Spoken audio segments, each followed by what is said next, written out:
Hey everybody, welcome to Myopia Movies. This week we welcome back Dan on the program. Not Daniel, Dan. Uh, which means we're talking comic books. I don't know what to tell you. This movie is not great, but it's a hell of a lot of fun.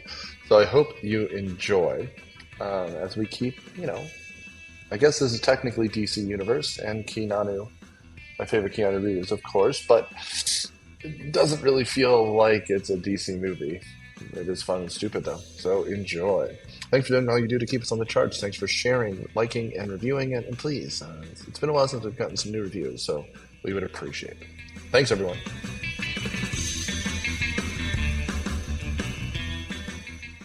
Welcome to Myopia Movies. We are so excited to have a guest back here as we talk about Constantine, 2005 Keanu Reeves. What if the Matrix involved demons? I'm your host, Nick Hoffman. Riffer on Center Prominent panel. We've got Matt. Yeah, Atlanta author Matthew W. Quinn. And Nick, have you ever held a cat and stared intensely into its eyes for Jesus? Well, I'll tell you what, you do that long enough, you will end up in hell as it claws your eyes out. Keiko. Keiko, and I have held a cat and stared into its eyes intensely for as long as it would allow me. How long was that? It depends on the cat. And then finally, our good friend Dan is back. Hey, Dan. Hey, yeah, I'm Dan Schumacher. I've done a couple of these with you guys. Always love to be here. Super fun movie to talk about today. Well, usually we make you watch Marble Crap based on your old podcast. So this time we let you choose which movie you wanted to do. Yeah. And you came back with Constantine in the midst of, I guess, kind of a hero month, since last week was The Rocketeer and next week is Unbreakable. So Dan, why did you choose Constantine?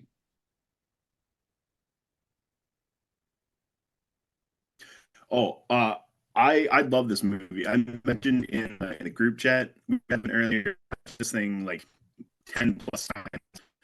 I had no idea why I love it. Probably in the same vein as like Supernatural.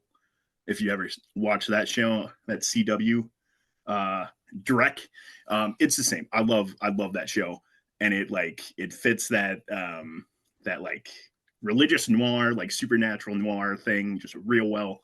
Keanu Reeves just rules in this. Yeah, it's weirdly a favorite. Well, I mean, it fills one of my favorite genres, which I just call Catholic horror, which is like, angels and demons are real. They're villains. Like The Exorcist falls into this. It's real. And again, like when the second someone is shouting Latin, which is the most evil of languages, I'm there. And like this goes Hellboy stupid too, where there's like guns with like magic. And like, yes, dude, magic guns are best guns. Right. Like the end, like he has like a rotator drum Tommy gun for Jesus. Yeah. Yeah, it's like an extended mag Holy Cross shotgun, and I fucking love that thing. I hate real guns, magic guns. Awesome. I love the shit out of those. Well, and like there's a lot of CGI nonsense in this, but almost all of it's like, but what if it was in the mirror realm? What if all of a sudden we were in hell and it looks just like regular Los Angeles? It's like that scene in Terminator 2 when they nuke Los Angeles, only the fireball keeps going and going and going. And cute hospital patient doesn't burn. She just sort of wanders around. Yeah, she just keeps going. But I think that actually, not maybe necessarily that movie specifically, but that idea is why it looks that way. It's like, what if like the explosion of a nuclear blast was constantly happening? Is the basis of that, like, a constant like windswept like ash and like constantly burning. It's funny, there is a novelization of this movie. No kidding. The novelization adds the detail that all of the buildings, the bricks are human souls and the mortar is blood. Has no reason going to add that. Like, who cares? Who gives a shit? But it's in there, and I love that detail. Well, they are in hell, so gross, weird stuff is to be expected. Yeah, but 100%. I will say though, Schumacher, it sounds like he confused this hell movie with the video game Doom, because like that's what Doom is. It's like screaming walls and dripping nonsense. I was going to say Warhammer Yeah. 40K, the realm of Khorne, the blood god. Oh, yeah. A little Event Horizon stuff going on. Which is an awesome film. Add That's what some, I'm due for a rewatch. Also awesome. add some whipping and maybe Hellraiser as well. Oh, yeah. I mean, I will say, Matt, yes, but this has very little like sexuality. Like at the end, there's barely a kiss scene. Though the camera is staring down Rachel Weisz's dress the entire time. The last third of this movie is a PG-13 wet t-shirt scene because she's just running around with her shirt and her bra showing through for like 30 minutes. Also, I have to say, to represent the ladies, I'm not really sure that girls would make, maybe it was a fashion choice to wear a black bra with a white shirt, but like in real life, you wouldn't typically do that. So unrealistic. It's going to dock some points from the movie for me, actually. Well, and I'll also say, if it was a white shirt of any integrity as well, but it's like the gauziest, thinnest thing. Like you can see her bra before it gets wet. And the camera is well aware of this fact because the camera is like up here looking down all the time. At one point, it even reveals her bra because like her shirt gets torn and it like doesn't even have cups. It's all gauze. Yeah, it's like sheer. It has to have been intentional. She had to have, you know, I feel like during all of the sort of almost kiss scenes that happen between her and Keanu Reeves, it's like she wants to kiss and he just like like dodges them like the Matrix. And maybe she was trying to like pick him up. Maybe she was doing it intentionally to be hot for him. That's my guess. I mean, to be fair, this is a 2005 Keanu Reeves. I think everyone would be trying to pick. I mean, even Lucifer gets a pass at him at the end. Yeah, Satan will lick you in this one.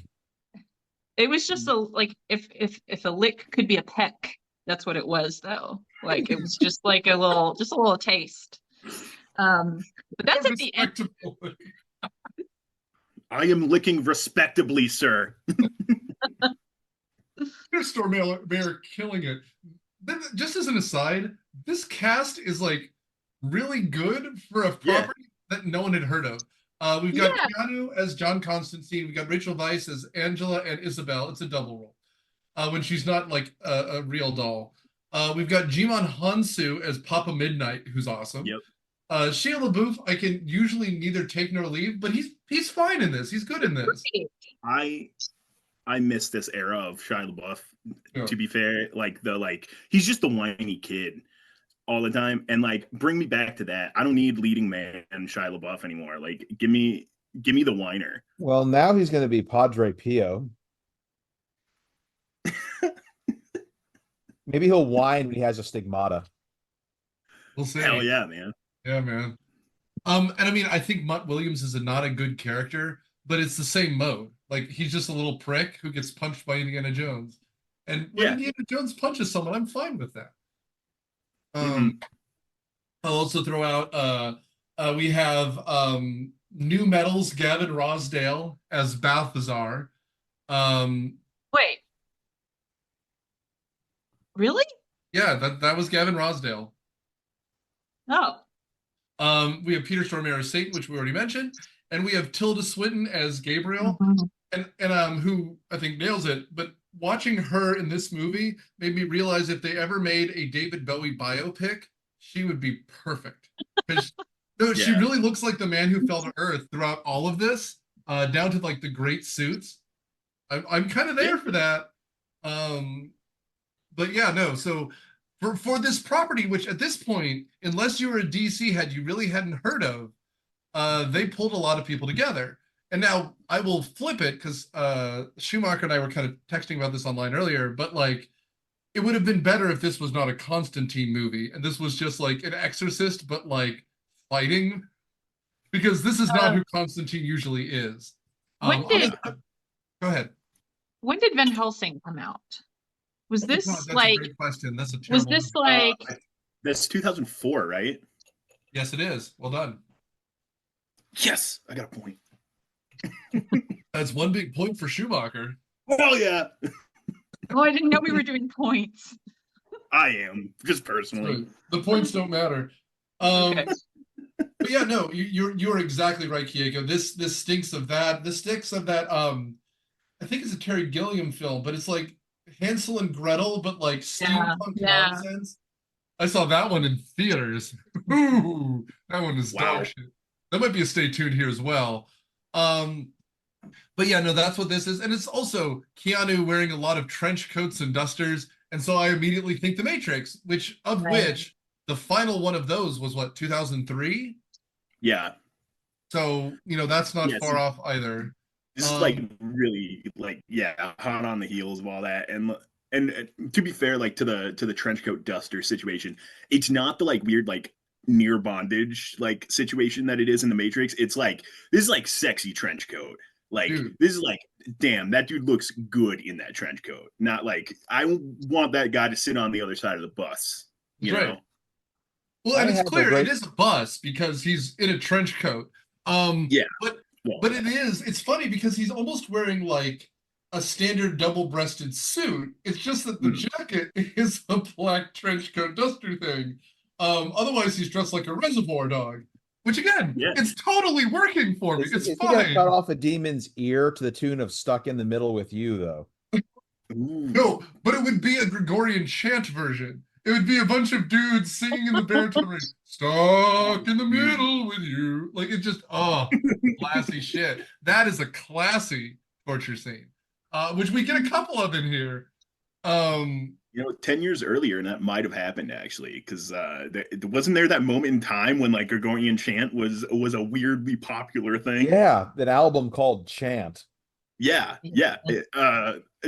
10 years earlier, man, we could have had it. You could have been right on the money with that, dude. But you got to be careful because we're dangerously close to a Boondock Saints exorcism movie. Yeah. They've got an actress playing Gabriel who's traditionally depicted as male, so you got the trans gender bending thing.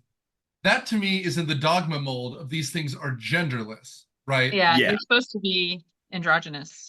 Right, like, because Alan Rickman is the same way, right? Like in Dogma, when he drops trow, it is just, he's a Ken doll, right? Like that to me is what the joke is, that, she is almost androgynous as Gabriel, who is also androgynous, as opposed to Satan, who's highly sexual. I do like how they're on a first name nickname basis. It's John and Lou. I loved Lou. Great buddy cop movie. Can you imagine? And the colors are switched because, Constantine, who's kind of the hero, is wearing black, but Satan wearing white. Great choice for that costume also. Wearing a leisure suit or something that looks vaguely like a leisure suit. If he showed up wearing Travolta's suit from dude, that's a strong choice. Holy shit. I would love that. That's great. Anyway, Dan, you're the guest. Would you like to give us a plot synopsis here? Oh, God. Let's see here. All right. So we're starting off with beautiful text on blank screen. No special font or anything. And I love that. Really love it. Okay. We get a little note about the Spear of Destiny and where that went. Spoiler, it's Mexico. I don't know how it got there. There's maybe I'm missing some history. It's wrapped in a Nazi flag. That, I think. Yeah, it is. Sorry. This is where the Indiana Jones shit comes in right away, right? Because this is like the Nazis stole the Spear of Destiny, and it shouldn't be Mexico, it should be Argentina, but that's awfully far away for a guy to walk, I guess, because it has to end up in LA by the end of the movie. Right. Like it's that strange thing, and so many properties do it, of like, well, we want to deal with like this very magical or ancient thing, but we don't want to go that far. So like, bring it all here. You know, the opening to the underworld is in fucking LA. The Spirit of Destiny is in Mexico. Christ actually was crucified in Missouri. Like, you know, it just all this. I realize I'm wrong then. This is not a Catholic horror movie. This might just be a Mormon horror movie because everything happens in America. Oh, that's not real. I was just making that last one up. I'm just saying like this. That's a like. That is a like. As the great prophet ZZ Top foretold, Jesus left Chicago and then he headed down to New Orleans. I was gonna say he raises the dead sister from hell and then marries both sisters. Oh God! Make it really Mormon. Or Alabama. Oh, Keiko, can you reach through the screen and kill him? I'm having chest pain. I can see it through her eye. In Alabama, they make you take a blood test to well, actually, no, I'm lying. They just ask you if you're related. Well, they asked us in Georgia too. Although so it's on the honor system? Yeah. Yeah. They just said, y'all not related, are you? And we said no. The great state senator from the city of Birmingham, Alabama, would like to put the End the Bad Jokes law into effect. We have to legally prove we are not siblings when we get married. Oh gosh, I don't want to talk about Alabama. Now, I will say I have family who willingly lives there and loves it. So they are not hostages. I don't know you had to say willingly, didn't you? I did. I didn't mean to structure my sentence like an asshole, but turns out it comes natural. Oh my God. Sorry, Dan, go ahead. Speaking of Constantine, welcome to hell, Daniel. It's great. I love it here. All right.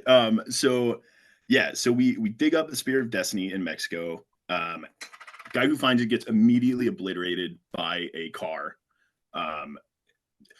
I can't tell if he dies and then is like resurrected or if he just doesn't die. But he gets this little mark, this marksman symbol we're gonna see just 1,000 times this movie. He gets that on his wrist. And I think right from there we go to the apartment with the possessed girl. And just like pretty much like a smash cut, and we're right there. John Constantine called to perform a exorcism. Called, by the way, by Father Hennessy, who is the alcoholic priest character that is original to the film, not in the comics. And I just find that really funny that they were like, we cannot think of a better name than Father Hennessy. That's pretty great, but performs his exorcism using this giant mirror. And we were talking about this in the chat earlier, Matt. This is where that scene where they had to make the giant cigar-sized cigarette for him to set down according to the IMDb trivia. He just sets this down, and I paused the scene to look. I think they might have made a big cigarette. I think it might be real. I'm gonna have to go back and check. Yeah. I'm just saying the finger to cigarette size ratio is like, I think that could be a big cigarette. While we're at this scene, pause. I have a question. So he told everybody to close their eyes and not to watch. And of course, one of the guys is like curious, I guess, and he opens his eyes. Does he age rapidly? Is that what happened? Or his hair just gets turned white? I thought he was telling the audience because the CGI wasn't very good. Don't look at this. Oh no, a guy he looked and then he sort of writhed in pain and then he fell down and he looked like his hair turned white but then afterwards Keanu didn't go check on him. Like nobody checked on that guy. So I was just worried about him and I wanted to know if anybody else thought about him. I will say too, this is one of those John Constantine, why did you even bother with the characters things? Because to be honest, John Constantine does not generally care about humans, though occasionally he falls in love, and because it's a new hip modern character, he's often bisexual.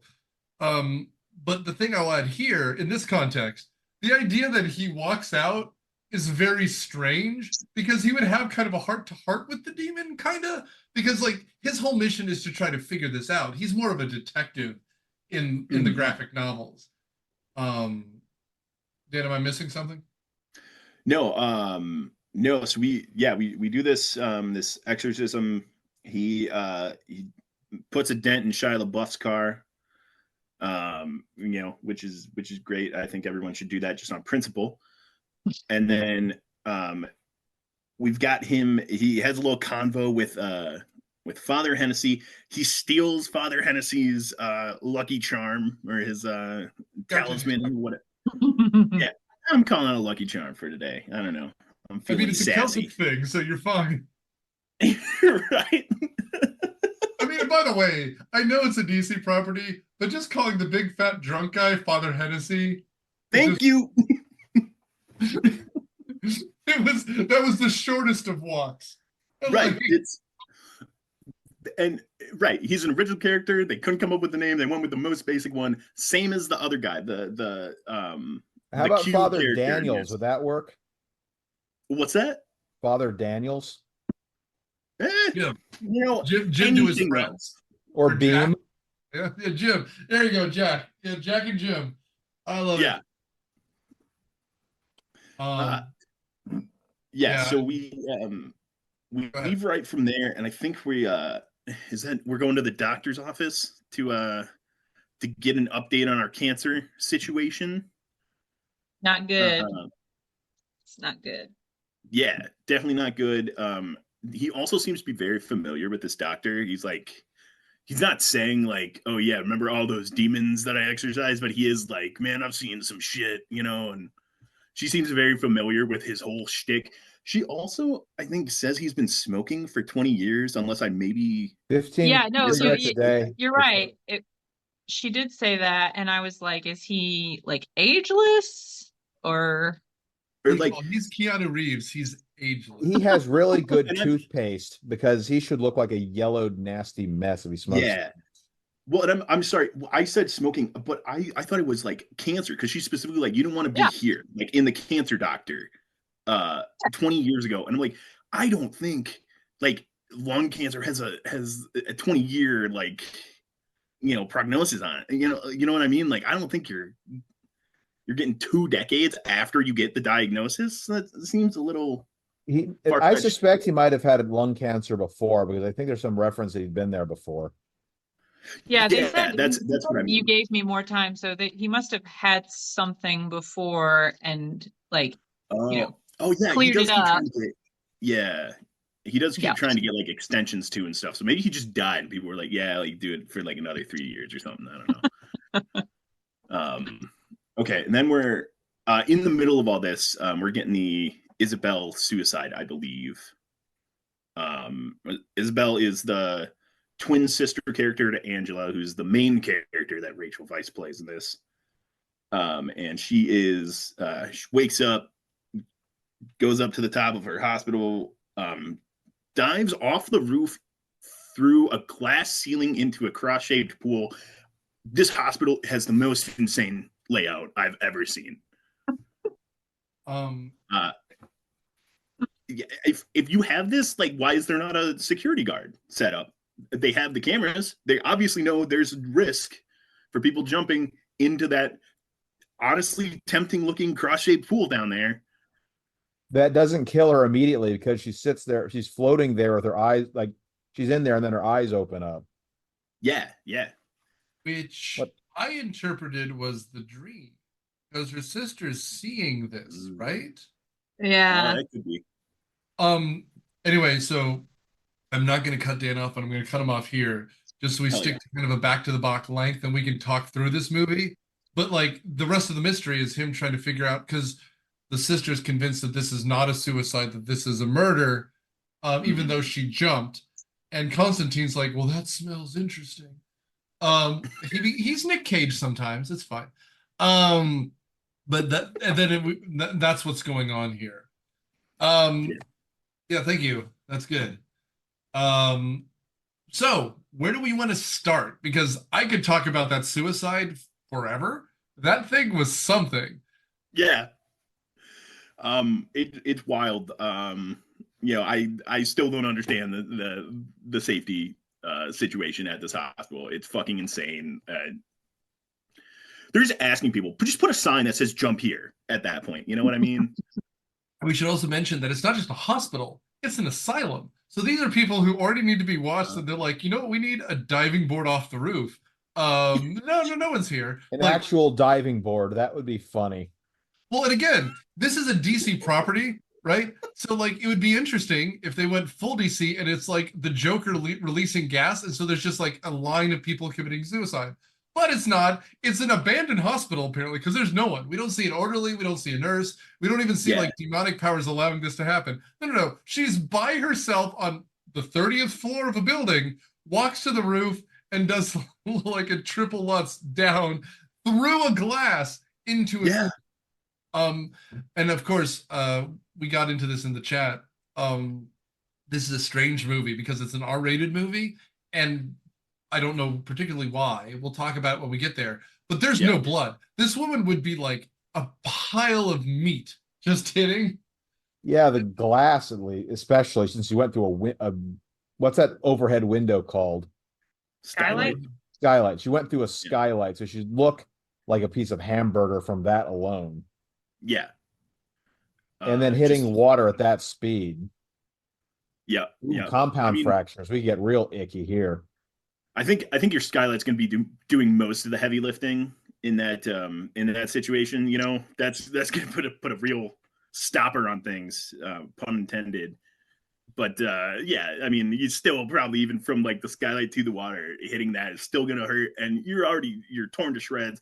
I mean, this pool is going to be red. It's not at all. It is just, she's just laying in it. Honestly, looks very pleasant. I mean, you could have even done like a Psycho thing where it was something else that was just opaque filling the pool.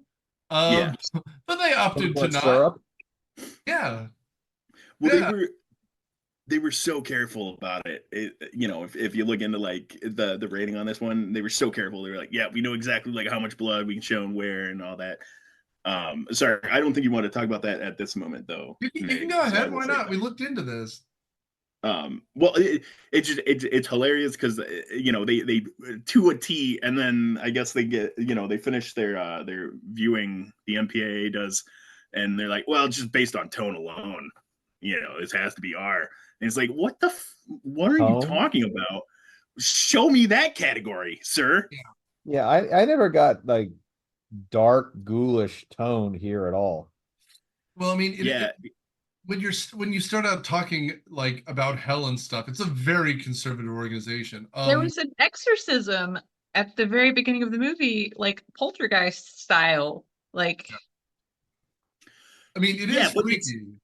It's also fine though, because he punches a demon in the face in that, and I think more exorcisms should include that. I'm fine with it. The fist of Christ compels you. Yeah, just like a solid punch, like, hey, dude, fuck you, like give it to him. I mean, we'll get there eventually, but he also gives a good right hook to Gabriel, and I mean, it's a very satisfying scene. It's good. It's good. It's got the Chad Stahelski is the fight choreographer on this, and like you can tell because it's like, yeah, man, you track some of that through the rest of them working together, and then into John Wick, all that, like very clearly part of that. Well, and I will say, like, there's some actors who are just good at things. Keanu Reeves is good at the unaffected punch. Like, he's not angry, he just fucking needs to hit you, and he throws that hook, and he does it well. In the same way that Tom Cruise is good at running. Like, Keanu Reeves is just, he's got a believable punch.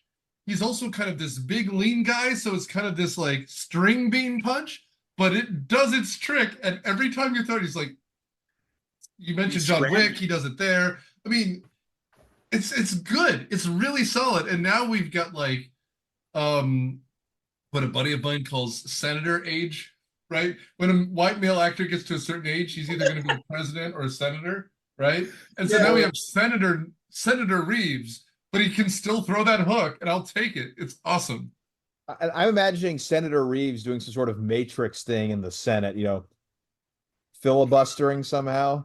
See, that's dignity, and I respect it. But I imagine Senator Reeves is Bill from Bill and Ted's Excellent Adventure. It's like, I am the prestigious senator from California, bro, and I do not approve of this bill that is anti-woman. I mean, the babes need their rights, bro. Like, I'm right there, and he's like distinguished because he's got the little bit of like the salt and pepper, but he's still my esteemed speechwriter, Ted, Ted Theodore Logan. I think I'm switching him. Bill S. Preston. I don't know. I love that shit. Because the older he gets, he still looks the same. It's awesome. Yeah. Gives me hope.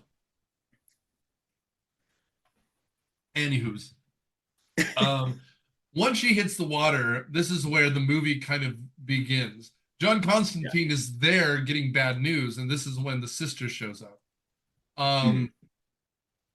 And we should mention the whole time, as Dan brought up in his introduction, there's a dude who's found the Spear of Destiny who's just walking towards LA.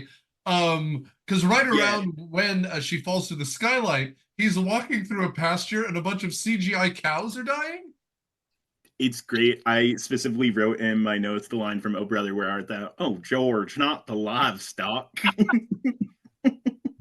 No, dude, 100%, because he's just going for a wander. He's going for a walkabout. And then you mentioned him, but we haven't really talked about him yet. This is where Constantine runs into B-Man, his Q. Yeah. Which is the perfectly named B-Man who likes bees. And he's just a quirky character. I do like these characters. It's something you mentioned Bond. You know, we did the whole Bond movie series. Something that the new Q rubs me the wrong way in that he's too polished.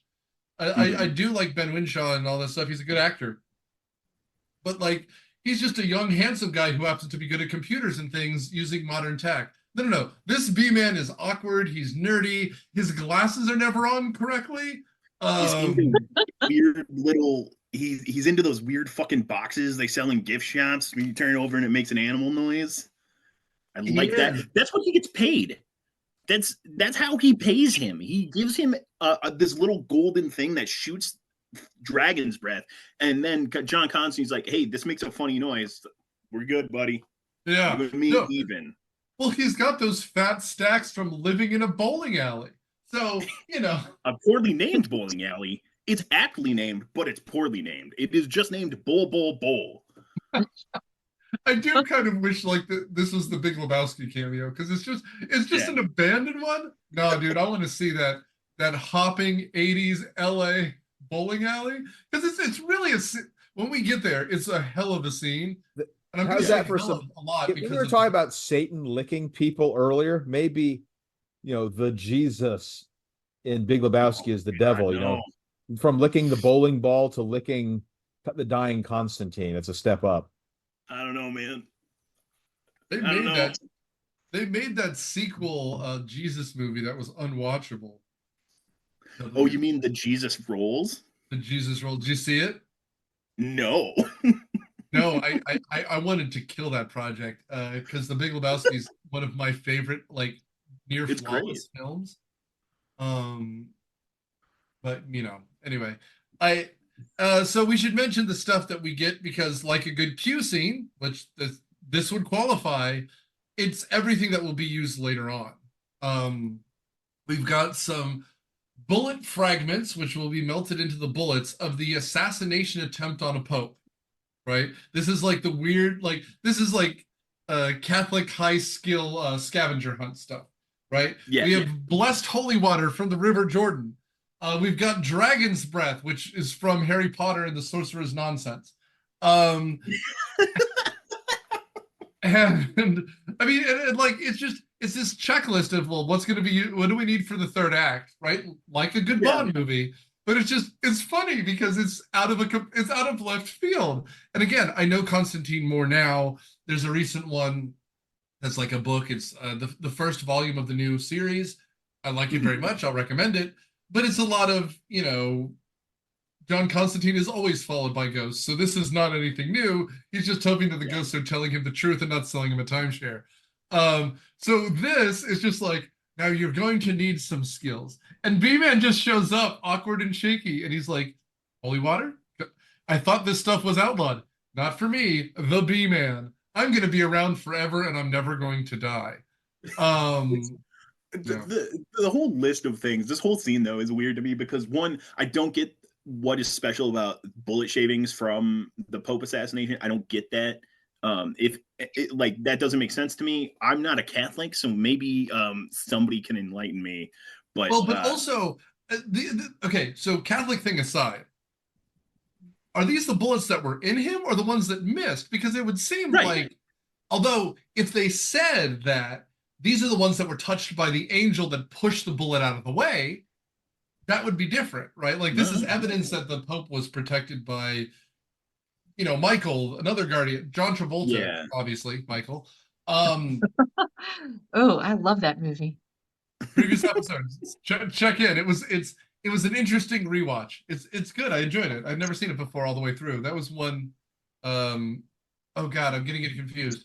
So as we record this in March of 2024, there's a podcast I listen to called 60 Songs About the 90s. They just did one on Tracy Chapman. So of course they were talking about Fast Car. And I always confuse that because I associate that with the movie Phenomenon, the other Travolta movie. Because they had changed the world in Fast Car on the soundtrack. I am from the 90s, and none of this matters to any of our listeners who are at least 15 years younger than I am. But it's okay. I keep filters on Zoom so I look young and hip. Nice. I just turned my camera off. It's working wonders. Oh, God help me. It's good to have you back on the podcast, Schumacher. But sorry, and just real quick, I know we gotta get moving along, but also he gives him this dragon's breath. He's like, I thought you couldn't get this anymore. He's like, I'm the only one who can ever get this. It's very rare. John Constantine immediately rips one off in his apartment just for effect. He's like, boom, like, all right, yeah, that does work. Why? Thank God it's not rare or anything. Yeah. That's at least 2 wyverns worth you wasted just now. Oh gosh. Okay. And just for a moment here, because the next scene is that one in the library where he's talking to Gabriel, and the detective is talking to whatever her partner's name is, the Hispanic guy with the broken arm. We're never told why the arm's broken, right? He's just in a cast the whole time. Yeah, he's. I imagine it's probably from the same instance that when Rachel Weisz is introduced in this movie, and she just immediately confesses to killing a guy without even seeing his face in the line of duty. That is her confession. I'm not making this shit up. No, you're right. In like a minute of the movie is like, yeah, I'm a cop. I blew a dude away. Didn't even look at him. Well, actually, it was I blew a dude away, didn't even look at him. Oh yeah, and I'm also a cop. So, because at first I was like, sorry.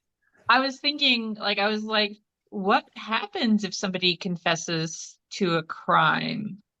They have protection. They're not supposed to tell anyone. Wow. I think isn't there exceptions though? There is, like, if they were like, yeah, I killed 12 people just now, I gotta tell somebody. Back in the 30s, they made a movie about a priest who went to the electric chair for a crime he didn't commit because he'd have to break the seal of confessional otherwise. Hey, I've seen Spotlight. I know what's. I know that they're not going to tell us much. Yeah. Yeah, I have questions about that. Anyway, just to mention here, Rachel, we should talk just a second about Rachel Weisz. Is it about her sleeping? You can talk about her whatever you want. I just want to mention her because we've been talking about Keanu a lot, and she's excellent. This is coming off, I guess, the second Mummy movie. Yeah, so I was curious about that. So the Mummy, and then where does the fountain fall in? A little bit. 2000s. I should look. I don't know. Go ahead. I was just curious. So there's a scene where we see that she goes to sleep and she is just like beautiful and her hair is done beautifully and she's like wearing jewelry and I was just thinking how beautiful she looks. And I was thinking, I look that beautiful every night when I go to sleep. Of course. But I was I was wondering, this is going to sound weird, but it just got me to thinking, like, how do you guys all sleep? Like, how do you sleep? I just want to talk about it because she just lays Occasionally there there's pants. beautifully. She doesn't even have a blanket on. She's just laying there in like a little, negligee kind of thing. That's how I sleep. Oh, Yeah, yeah, 100% exactly like that. Oh my. so I sleep. I have to wrap myself up like a cocoon. I have to tuck the blanket in on both sides of my body, like the whole way up and down. And I have to tuck the bottom corner in between my feet so my feet don't touch each other. And I put the blanket over the top of my head and create like a little hole to breathe out of. So that's how I This really is sleep. wild. I mean, You set up like your own little tent. You got a ventilation shaft. Yeah. Yeah. Because you got to get the cool air. If you get the tunnel too tight on the nose, then the air gets hot and that's just not pleasant. You need to create a nice, a little shaft to That's really breathe amazing. the cool air, but it has to be hot and tight, like all over, on the rest of my body. And so that's how I sleep. So how do you guys sleep? so I sleep in a race car bed. No. I mean, honestly, this time of year, I'm barely holding on to dignity. Like, I sleep with because I need my body to be warm and my head to be cold. Otherwise, I don't sleep well. And I'm the guy who has like a Vicks stick and a breathe right strip. Now my wife cares about none of these things. So like I'm just afraid to snore because apparently I've woken up my child before. So I have this. Okay. And again, so all of this is and if I don't lotion my feet at night, they itch. So I'm there with my boxer briefs, and I am desperately trying to stay moisturized and with my head cold. And I'm You're like reading things. I have you made it. You had a step-by-step guide. I'm almost afraid to go step by step because I'm sure I have twice the steps, and I'm reading Franco-Belgian comedy comics on the side of my bed. I have to read things in a certain order as well. you're like a You're welcome. medieval. You're like a sick medieval peasant. You're just covered in paste and cells and you're like, if nobody touch me. I'm watching right now through Upstart Crow, the David Mitchell show, and I just imagine me also doing it, but speaking in iambic pentameter to my servants, like you there, child. You present to me my salves. Like, Fantastic. Okay, next, I need to know how the next person sleeps. Somebody else go. I want it all. I just really want to know. I wrote it down. I was just thinking about it. So you I just just sleep in wrote my sex I and just sleep in my sleep, gym crush- clothes most of the time. Sometimes I can even just get up and go work out. no, but There like, you go. how do you orient your body and your blankets? I tend And to roll around a lot when I sleep. So wherever I am at the beginning, I'm not there where it ends. Oh. do you turn sideways? I don't even know at this point. When I was 11 or 12, we rented an RV and drove across the West because my father's European, and Europeans are the only ones who do that. But I was in the overhang part over the cab in the RV, and I rolled out and landed on the floor. And my grandmother was like, "You're okay?" I'm like, "Yeah, it happens." And I climbed back up. So, don't put me in a bunk bed, apparently. Yeah, you're fine. You're Yeah. spry. Builds character, Nick. And that's why I have a podcast today. Yeah. Mild brain damage. Look at me now. Look at me. Look at me. Oh Christ. We're gonna kill Rachel Weisz 3 times in this movie because her sister dies and then she kind of dies, Yeah. and then like we'll get there. I do like when she explodes the tub, but we'll have to get there. There's so much to this movie that's good. I don't know.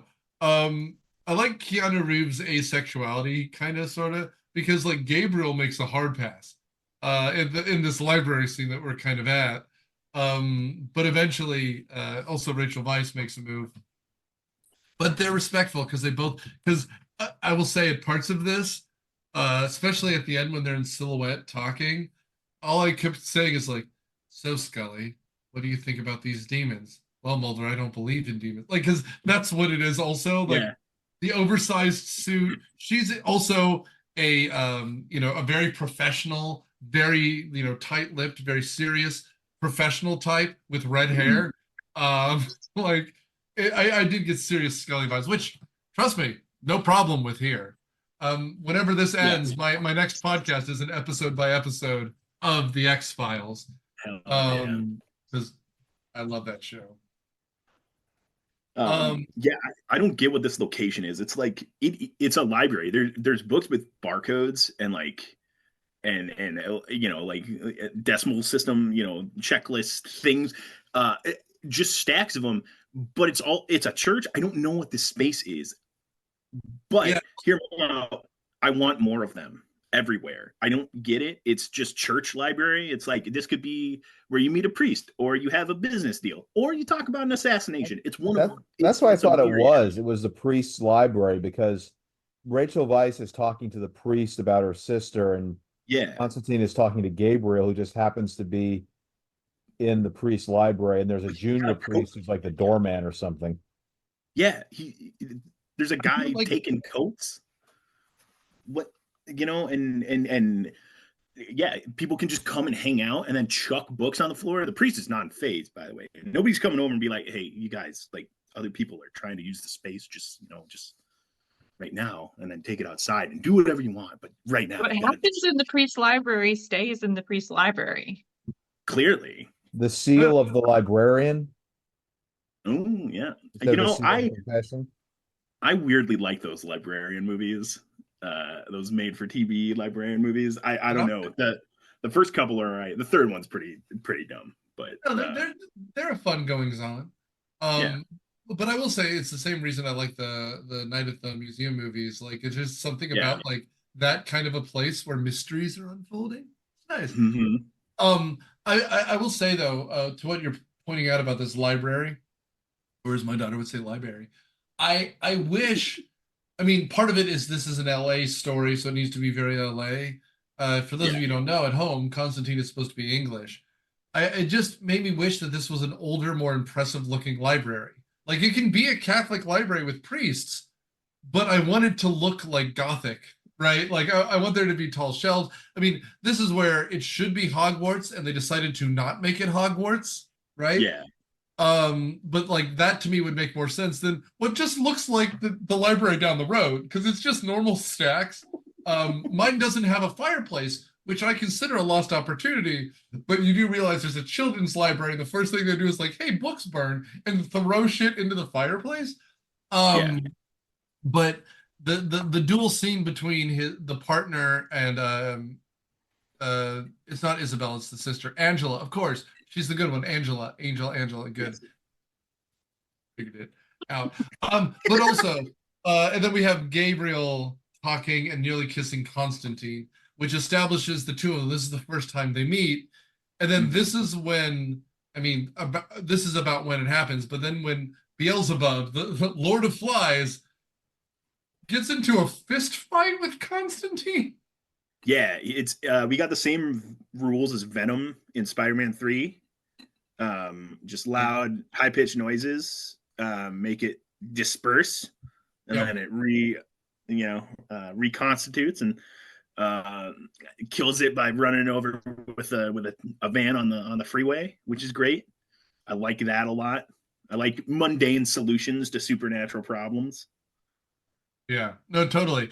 And I mean, and it's a joke right out of isn't it that cold open to Men in Black, where they're driving along near Area 51 and like they get hit like a giant alien bug. I also know it's CGI nonsense, Born Identity crap, but I do like how so much of the shit ends up on the camera lens. Because when he punches the guy, there's like a bug that hits the camera and just leaves a splort. He kicks a crab, and it leaves like a bunch of water. Kicks a crab. I thought I was crazy. I wrote that down because I was like, did a crab just crawl across his foot? There was a cameo appearance. But it did. It does in Okay. the beginning. He like touches a crab, and then there's another one. Maybe it's the same crab. I don't know. But one crawls across his hand before the fight starts, and then he kicks one into the camera at the end of the fight. So he picks Okay. up a crab and looks at it and goes, "Do I know you?" And then does he step on it or drop kick it? He gives it a nice penalty kick, a soccer penalty. Yeah.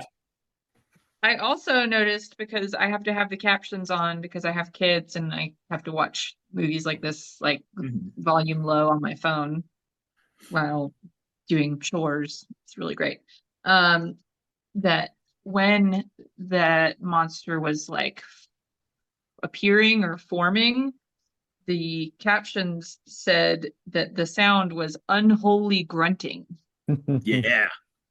So I don't know what holy grunting would be, but I just thought that was really interesting how they had to specify that the grunting was unholy at that part of the movie. Allow me to help with you, because as a grunting expert, so I What's imagine. holy grunting? Yes, Welcome to Grunt Chat. Something I welcomed with open arms, apparently. So, Ms. Childs, I would say holy grunting involves the act of passionate love. Unholy grunting is the sound you hear at Chili's when they have all-you-can-eat riblets. Oh Okay, but what about out of wedlock? Would that become unholy grunting? Just your standard grunting, I think. That's like it's mundane grunting. You know what I mean? Well, sometimes things that are good can be bad. Okay. That's a deep thought. No. I mean, it's Aleister Crowley magical nonsense. But I'll say that I do. There are some wonderful subtitles, and I also can't hear without my subtitles on sometimes, especially since this movie is mumblecore nonsense a lot of the time. Yeah. And he doesn't go any more than that. Who are you, Lucifer? Like that's where we are throughout most of this. But no, I have the subtitles on all the time, and a lot of the time it's like Latin gibberish or like Latin mumbling, and then sometimes it's just unknown language. You're just like, thanks, guy. Oh, God help me. I love this movie.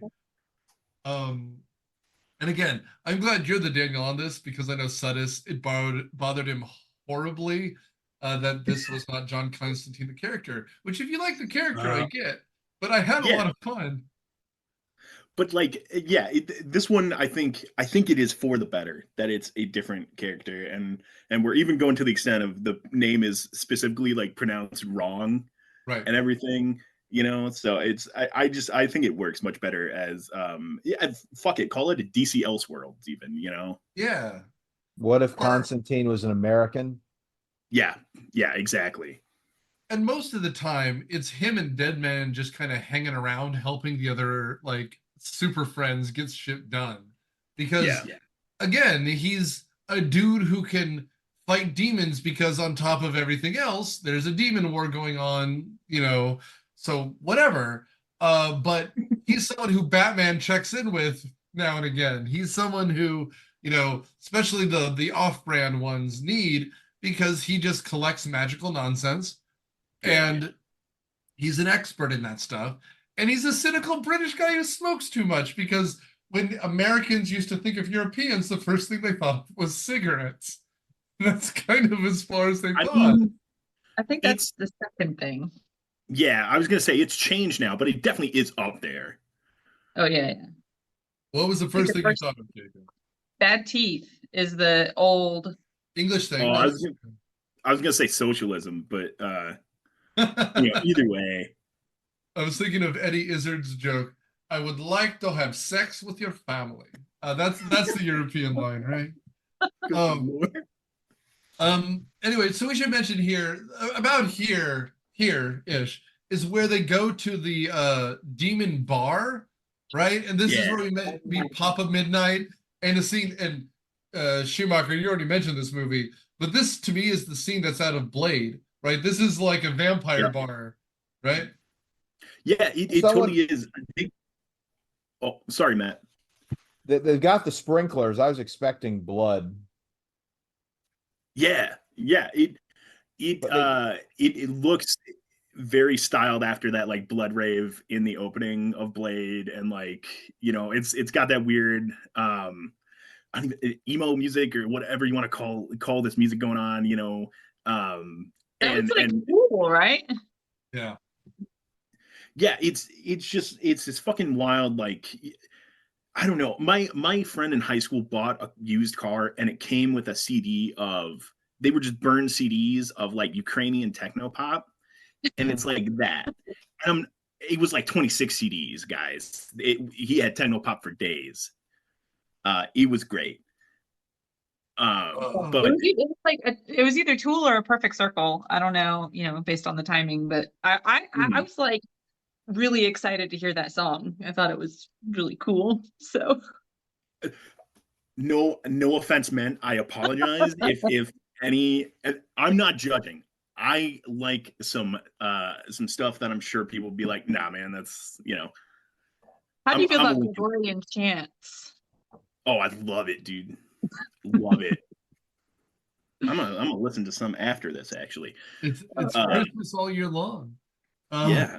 So but we walk right into this, and there's a group of like 4 demons that are, I think you're supposed to get the impression they're eating a person, right? They're eating, because like one guy like pulls his hand away and like wipes it against his mouth, but there's nothing there, right? There's no blood, there's nothing. If you pause it and you look, it's just a sack that is tied up. It's a burlap sack that's like kind of moving, but they're just kind of like heavy petting it, right? And it's I had a professor in college who referred to the zombies in 28 Days Later as heavy petting zombies, right? They don't actually like eat, they just like kind of like paw and like beat the shit out of whoever. And that's exactly what this is, right? It's heavy petting cannibalism. But like, yeah, it's just this weird fucking scene. You know, we've got angels turning water into wine, which I think is you know, I think that's specifically reserved for the Son of God, but you know, I'm not a biblical scholar. We've also got demons and angels hanging out and weirdly like touching each other and licking each other, and we're supposed to be like, wow, this is extreme. Yeah. And For how little of this world is like kind of established, because one of the things that I think is a strength of this movie is if this was a trauma picture or something, there would be 20 minutes of exposition. There's not. We kind of learn, which is, I mean, Francis Lawrence, the director here, is not what I'd call exactly a lot of director. I'd say of his 93 credits, 88 of them are music videos, some of which are good, including Beyonce and Britney Spears and shit. But then he started directing the Hunger Games movies after this. So like that's about where some of this is. I mention it because what we're describing here, there's some interesting direction choices. He's not like not all of it is solid, especially the CGI stuff. But here we get some interesting views. I kind of dig this part. Yeah. It is funny though. He walks through all this. The only thing that phases him is there's a guy with like facial scarring that walks out of Papa Midnight's office, and that's the only time he's like, "Whoa!" And it's like, really, that did it for you? You're like, okay, you know, like. Well, and Papa Midnight is kind of the coolest character. We should mention around here. This is where we, as the audience, know there's something called the balance. And good and evil is supposed to allow Earth to be neutral. And when you have an exorcism, it's evil just being a little peckish or a little coy or whatever, but they're breaking the balance. And that's why exorcism is allowed to happen. Yeah. But now the balance is being challenged. And so Papa Midnight, who's supposed to be kind of neutral in this, is the one who kind of regulates which side is, like if one side is too powerful, he regulates that. So he's going to become a plot device on and off. This is the great Jimon Hansu, who is phenomenal here. Like he's a character that I wish had a spinoff. Like it reminds me of Benicio del Toro as the Collector in those Guardians of the Galaxy movies. I'm just like, give me him. So much of this is nonsense. Give me the guy with the stuff. Him and B-Man, who unfortunately doesn't make it to the end of this movie, but the guy who's like free reading like Latin and shit and like getting it to us, those are cool characters. And they're quirky as shit. We should mention after we leave, unless someone else wants to mention something about Papa Midnight, but this is where he looks at a cat and gets into hell. So I figure it's worth mentioning. Yeah. Yeah, I think that was the sister's cat, the dead sister's cat, and he's has to have her possessions to do his ritual. So he's holding the cat by the head and staring very intently at it, and cuts the cat staring intently back at him several times. Yes. There's a good little staring contest between the two, and he soaks his feet, just no like shoes still on. I was a bit bummed about that. I was like, man, just like you got to think you're in hell. Those shoes aren't doing much anyway. You know, just like save them. You know, like I don't know. He mentions at one point his shirt cost $200. I can't imagine what those shoes cost. You know what I'm saying? He's a classy dude. Those are good looking boots, man. You gotta keep them clean. I do want to say I think I missed one scene which I really like, so I just want to touch on it. But around here is when Rachel Weisz visits him at the condo, his apartment or whatever, and he says, "Look, if she committed suicide, she goes straight to hell." But while they're talking, this is when there's a wave of demon shadows that goes past his window, and she storms out because she's mad at him, as you would be. But he goes, "Look, I'm gonna walk with you because shit's about to go down." And they walk up to this, like, to me it looked like a Hispanic statue of like Our Lady of Guadalupe, but it's a statue of the Virgin Mary, and the lights on the street go down street by street light, other windows go dark, and all of a sudden it becomes like a Western with demons in the middle of this LA road. It's a great shot. I even bet you they made mistakes because one of the signs says Broadway, and we didn't care because he's about to shoot a demon or something because she doesn't know what's happening. She thinks it's a blackout, and all of a sudden the only thing left is the Virgin Mary, and she starts to dim. If this was not this movie, this is the cold open of another movie. Like, this is so cool. I thought so 100%. too. I that was one of the scenes that I just remember thinking, like, the cinematography was just really, a nice little shot. Well, Right, and again, and maybe it's just cribbing, because to me the best shot of The Exorcist is, Father Merrin walking in and the street light shines down on him. That's what this reminds me of. There's two people standing in silhouette as the glowing halo of the Virgin Mary dims, and you see that rumble of evil. And then he has this MacGuffin. We don't even really, I don't think, are told what it is. It glows like the sun. If I may, Please. According to the IMDb trivia, Please. This was mentioned in a cutscene to be a piece of the burial shroud of Moses. Wow.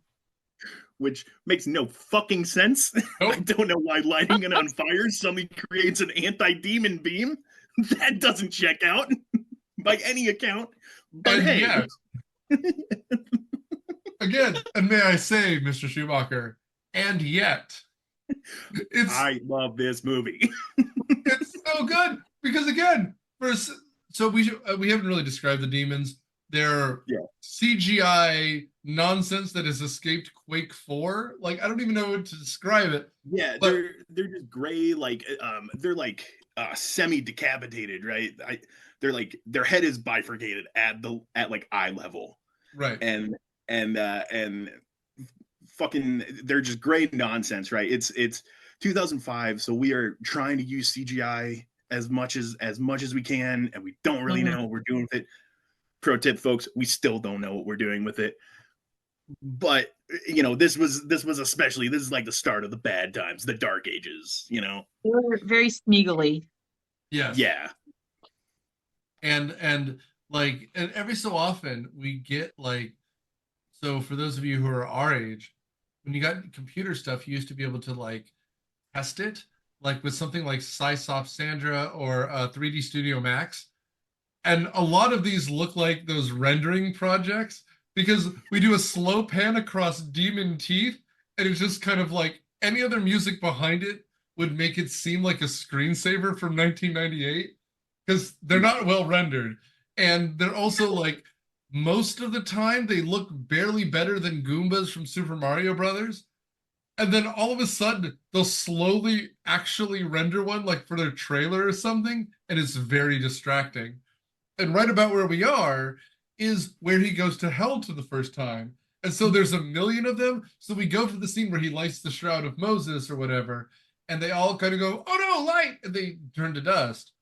But when he goes to actual hell, they have to chase him, and they look very silly. But again, I'm here for this because this is the highest budget sci-fi original I've ever seen. It's fantastic. No, and hell, we talked about it, but I like this depiction of hell. I think it's great. I think the like, what if it's just Los Angeles but like nuclear blast all the time? That's great. I also like that there's apparently levels to it, right? Because we have that level, and then they give us a quick little pin. They're like, what if Event Horizon was happening just underneath, though? Like, what if there was just a mass of bodies and people, demons chucking bodies across and doing weird shit? We won't show you explicitly because we're shooting for that PG-13, but it's there. Use your imagination. Yeah, they did not spend a lot of time. In fact, they showed so little of that I was confused by what I saw of like their sort of realistic people being tortured, and then it was back to the CGI crawling demons. So yeah, that was kind of weird for me. But well, and again, I don't know Constantine well, although I've seen some of it, like the graphic novels. But I will say that shot looks like a Hieronymus Bosch painting, and like where the demons are crawling over each other. And there's a couple shots here because when he comes out of hell, there's this weird two shot where it pans to Rachel Weisz as the other camera's backing out, and it looks like we're looking down a hallway. He's kind of man-spreading, the bucket of water's underneath him. He's just given her the bracelet that says it was actually her in hell, her sister in hell, Isabel. That looks to me like a graphic novel shot, right? Like where you have the one scene down the middle, and you have the framed shot, and it's just lines and lines and lines. Constantine sitting spread in the middle while she sits to the side, as my kids would say, crisscross applesauce. Yeah. That's where we get the art coming into this. There's a lot here, because I believe that we haven't mentioned this much, but Father Hennessy is an interesting character because he can kind of see things. Like he's mildly psychic. Like he'll move his hand over a newspaper and say, "What's the interesting story?" And around seems like a very useful skill, right? Yeah. He gets voices from dead people, I guess, is that's why he is an alcoholic, is he's constantly hearing dead people talking to him. Is he like specifically mentions like, no, I drink so like I don't have to listen to them. And we get him like he's manhandling a bunch of papers, and then he's getting Isabel's dead, so he goes to check out her body at the morgue. Is just, I don't know, he's doing psychic stuff. His eyes roll back in his head. You can see his pupils through the blank contacts in that shot. It's great. And then he's so shocked he's gotta have a drink. Security guard opens this door and just finds him kneeling, drinking in front of the body of a dead woman. I'm probably like, the security guard just like, hey, just hold on a second, I just want to talk. I'm probably having a stronger reaction to that if that's me, just personally. Like that's probably an immediate 911 call, not just a, hey, wait, hold on. For a sec there, I thought you were going to say immediate 9mm call. I mean, I caught a dude trying to commit necrophilia. Right. You got touching the bodies. It's a lot. It's a lot. I will say though, this scene, I will joke about this scene forever because whatever, they're edging CGI drool by the end of this. Yeah. But holy shit, this scene, I think this scene is intense. Like you mentioned, his whole character is he drinks because the voices stop. And again, what a horrible existence. Like this guy, he found Constantine, so he's useful, but he, I guess, presumably believed that the demons were demons or whatever. And so he became a priest, presumably to help people, and the voices didn't stop. What an existence. But the whole thing is here, he hears the voices touching the body, like you said, and he tries to take a drink and they take away the booze. So the voices just become louder. The sound is all you need here because it just becomes more creepy and more intense and more creepy. He runs into the liquor store and keeps trying to drink, and the CGI is vanishing the liquid as it pours into his mouth. He's shattering vodka bottles. Dude, this is an intense scene for a character who does not matter in the end. It's awesome. More of this. This is cool. And then I'll mention this because it matters later. He's cradled by the cashier, which becomes part of the end, which is a sentence that has never happened since the Clerks. Yeah, I'm not good at any of this. The cashier is a half breed. I don't know if we mentioned they're all called half breeds, right? Very racist. It sounds racist. Yeah, it's not great, and he uses it in like some pretty like, it's a slur. It's a slur. You know, like he's just staring Gabriel down. He's like, "You fucking half breed." Like he's like, "Whoa, like, all right, let's be chill. You know, let's be Fonzies about this." Well, and at one point he goes, "Worse, he's human." And she's just like, whoa, please. I've been through it. Did you see what happened to me, man? We've been through enough this movie, Constantine. I also wanted to mention that while the drinking guy, I guess once he realized he was gonna die, I guess he immediately starts puncturing his hand just like crazily and manages to make a perfect circle cross thing to send the message, I guess, to Constantine about what he found. Even though I guess we don't know what that means yet, or maybe, we don't know what it means yet, right? He has to go to B-Man after that to find out what it means. He goes to his queue to do all the research. Yeah, I thought that was pretty good skill to be able to, because that was a pretty good little drawing that he did in his hand with what is it, corkscrew he uses to do that, and he just wipes it with some ice. He's like, "Oh yeah, that's pretty spot on, actually." Yeah, that was really good. I was a little confused as to what happened, like why he was sort of bewitched and not able to drink. So the only thing I got, and the movie is very thin on this, we saw Balthazar come into the liquor store as he's killing himself. Oh, and he made like a suggestion. He did, okay, and they did explain that sort of idea of the half-breeds being able to do influence. So that explains it. And then B-Man is attacked by literally Beelzebub, the Lord of the Flies, right? So the flies come out of his mouth.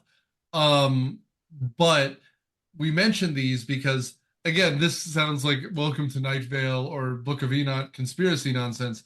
But like, we're literally going through the hierarchies of angels and demons. Like, and I think it's to this movie's credit, but there isn't a scene where Keanu sits down with one of the priests in the library and goes, "So, who's this Balthazar bro?" Like, he doesn't. Like, he just assumes like we're gonna pick up that they're demons and move on, because you could really get into the weeds. And frankly, if I were a fiction writer, which I'm not really, this is the Catholic horror kind of thing I'd be getting into. I'm like, and then there's an archangel.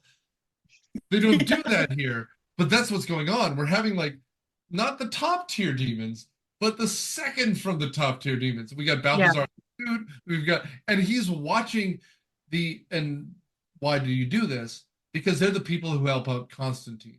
So if we isolate this prick, the rest of the plan is going to go through. But I love that Constantine is here doing this stuff, because the next scene is he brings Angela to Isabel's room to try to crack this code. And he's like, you got to tell me what you and your sister would do. And he's like throttling this poor woman who looks like she's off of Just Shoot Me. Nick, can I? Yeah, he's can I interrupt he's a real quick? detective nobody likes, manhandling a police officer. Yeah. Cut to him getting shot 75 times. But at this point, she's kind of into it. That's the problem. You don't understand. Oh my! He wants her to shove her. But while they're about to first base it, once again they're like inches away. Nick, hold on. I gotta interrupt real quick. Scully, we've established this. That's why the second movie is nonsense. But he goes, one of the ways we would share messages is by leaving messages on windows and mirrors, and then we could expose them with each other's breath. And after nearly kissing Keanu, she goes, which I just did as sexily as possible into the webcam. So audio, you'll have to trust me on this. Is this no one laughed at how sexy it was. Is this going on your OnlyFans? You're blowing. Please, I'm 38. I don't need fans. I need friends. So sign up to Nick at onlyfriends.com. Anyway, so changed, man. but around here, if I recall correctly, when she goes, Keanu Reeves just free reads like Aramaic or Hebrew or something. No, he's like, even he pulls out the Hell Bible. They have a Hell Bible. I don't know why. I don't get that. It's slimy. I like that though. I like that they got a slimy book. That's cool. He's even got it wrapped up in plastic to protect the like bag, the velvet bag it comes in. Yeah, it's great. I don't know why they have it. Anyway, it's in Latin, and Beeman's just like, yeah, he just he's like, yeah, so basically the son of the devil, he's gonna come to Earth, but he's gonna need God's help, and it's that old shtick. You know what we're talking about, buddy. But also, while he's reading, all of a sudden it becomes Bolorama. Like cosmic bowling kicks in, and he gets all shaky because he's like the bowling machines. Well, and he immediately is like, oh, this means I'm gonna die. I know that. I know when the bowling machines go on in the bowling alley that I live in, I'm gonna die. So during business hours, by the way, it's like 2 p.m. Okay, there is a gym class, a high school gym class who came here for a field trip, and he's in the back like, I'm gonna fucking die. Hold on. And eventually he's doing like a last message. He's like, John, just so you know, you don't believe in anything, but we believe in you. I'm gonna die. You'll find bugs on me.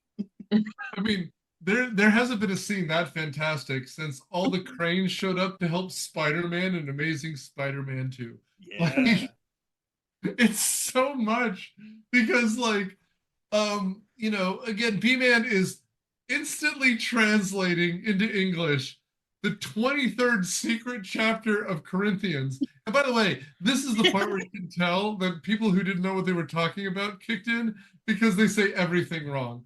From the chapter, like, I was looking at, I went to Catholic high school, and so all the stuff that bothers me is very pedantic because as a professor, I am pedantic.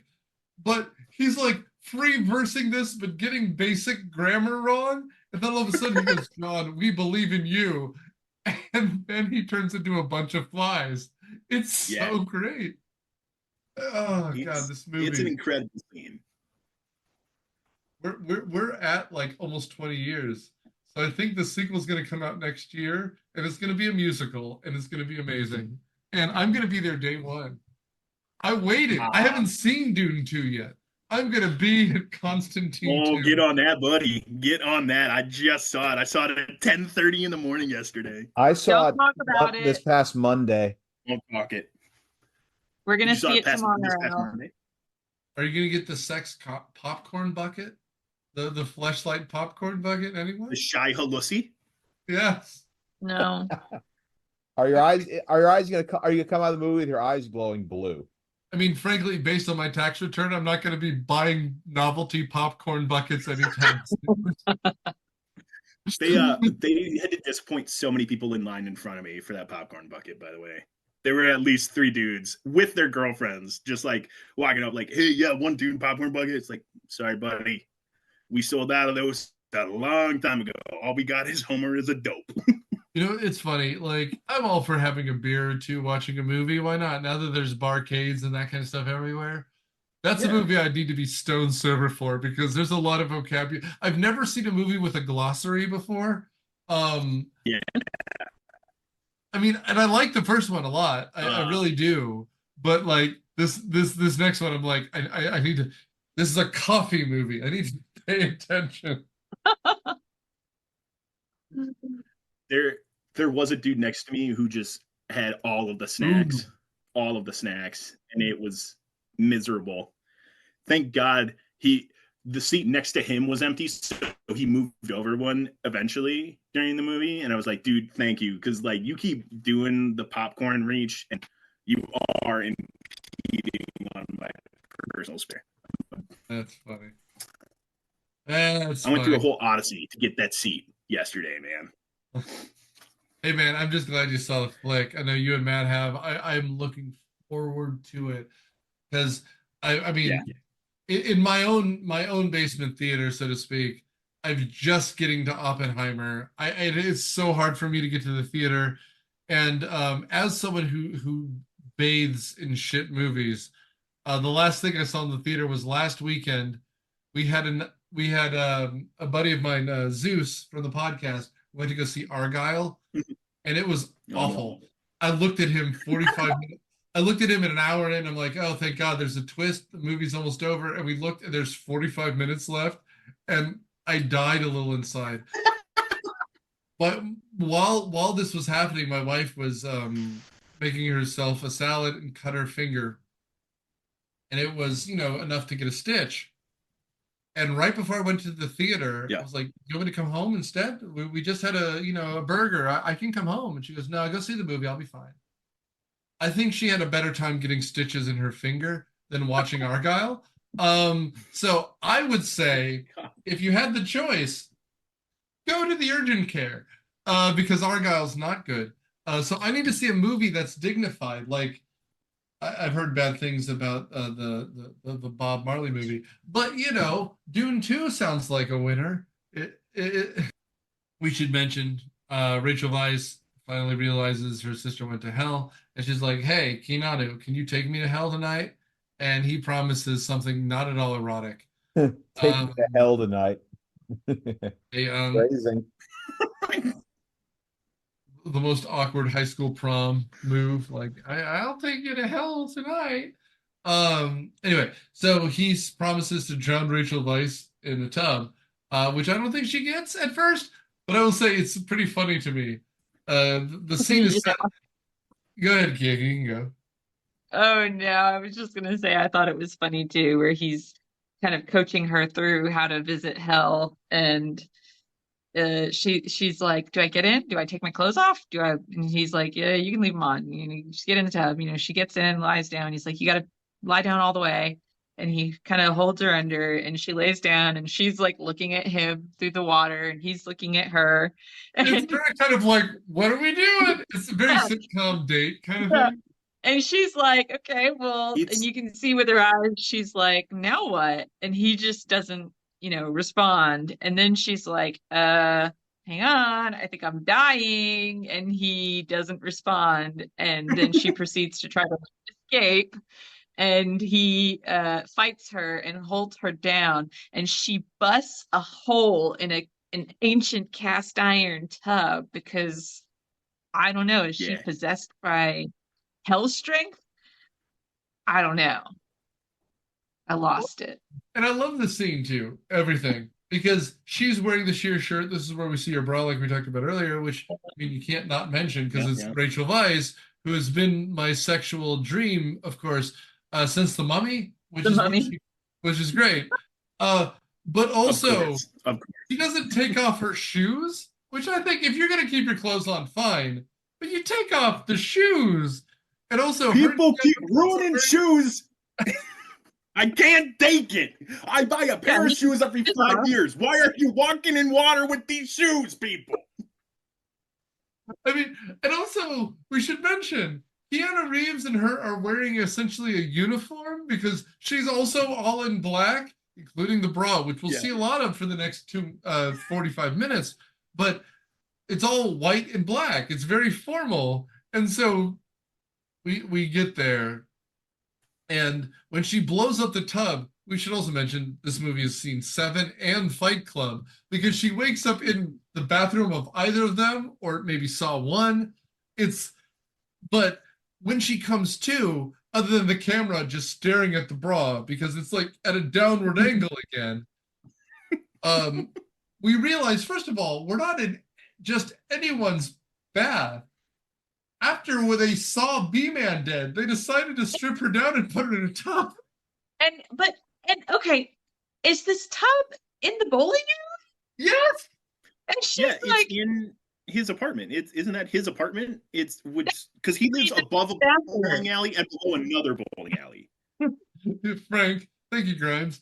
But it is, and also it's not above the bowling alley. It's another room. So she runs drenched through the bowling alley. And again, we're lucky that this is directed by whatever Francis Lawrence and not Adam Zucker or Jerry Zucker. Because at that point there'd be like a league bowling night and she's just running in a dripping bra through the thing. It's a bunch of asshole dudes catcalling her, like, woohoo! Like, yeah, man. Yeah. Dude, it is really great because every location in this movie is just abandoned. Like, there's no place of business running properly in this Los Angeles.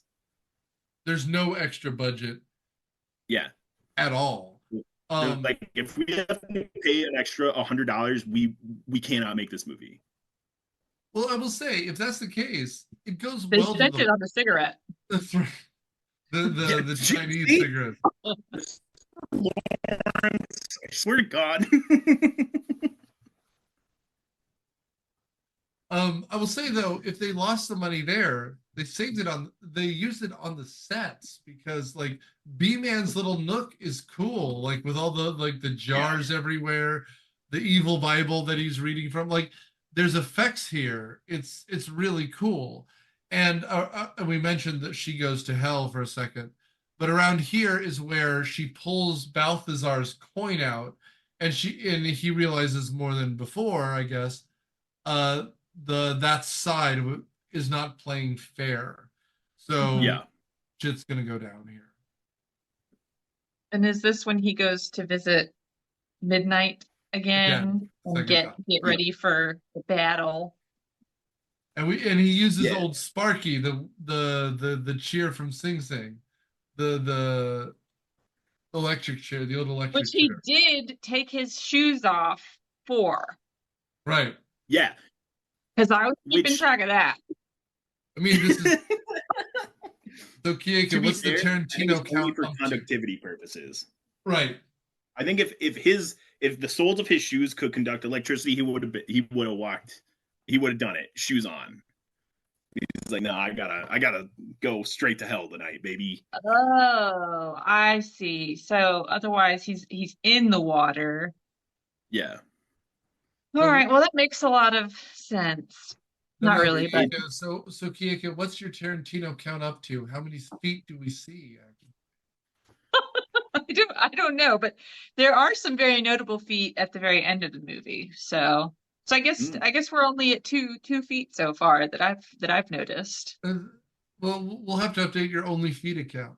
Anyway, so around here, this is where he kills Balthazar, right? Like he goes to the penthouse of this. I mean, it's on the nose, but it's like a business building for business. Yeah. And he goes to like the corporate boardroom, and like Matt mentioned earlier, he throws holy water in the face, and then he essentially gives Balthazar the last rite. He goes, "No, bro, I'm sending you to heaven," which is a really awkward like first move.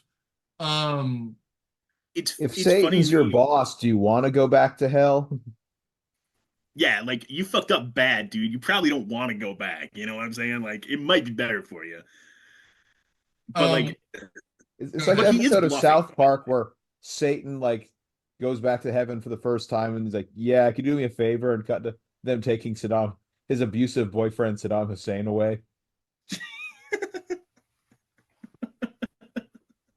But he is bluffing during that, because Right. I've seen a lot of people be like, this is the IMDb goof section, which is great also.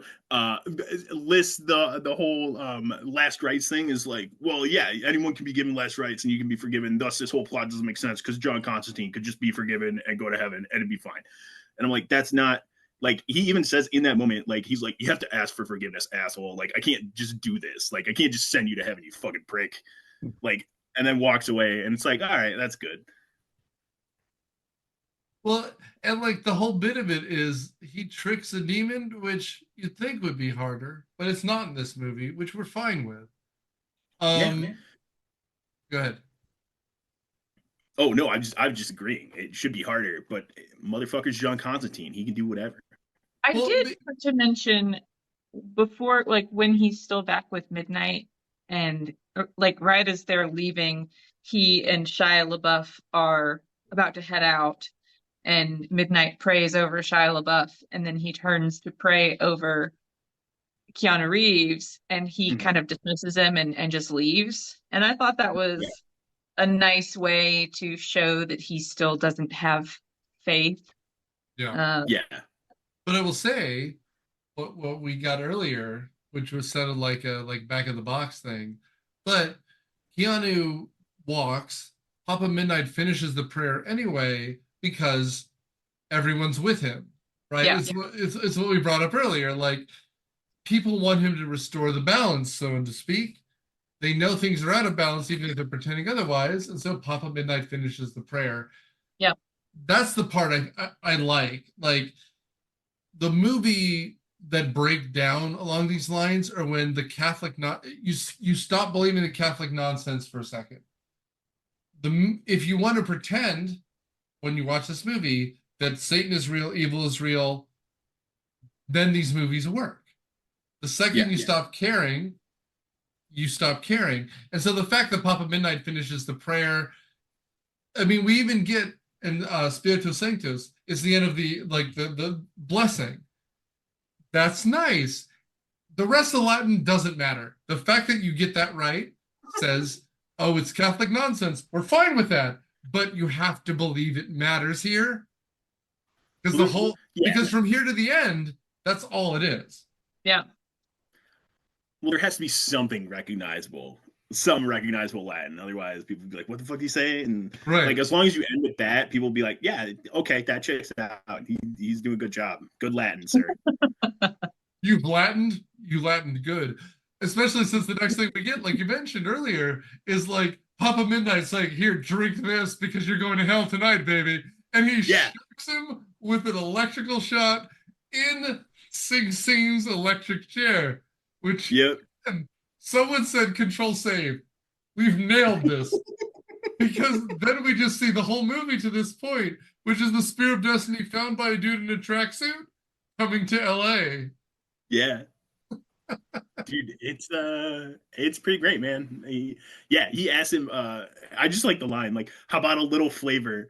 It's like in The Wire when they're always talking about like, you want to go to get a taste after work. It's like, what the fuck? Like, that's such a weird way to say go grab a drink. Totally. And I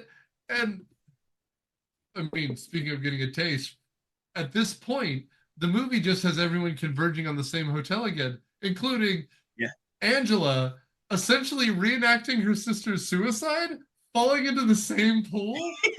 Dude, that's a lot. And she handles it so well.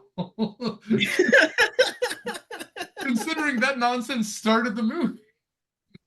Like, meanwhile, real life cannibal Shia LaBeouf is driving him towards the asylum, which is what Arkham. I missed the name the first time. Ravenscar. Yeah, it's optimistic. double edgy. Right. Yeah. It's not never Teletubby National. Like it's always like Edgar Allan Poe's musical, The Number. It's a lot. Yeah. Some Shiny Happy People Memorial.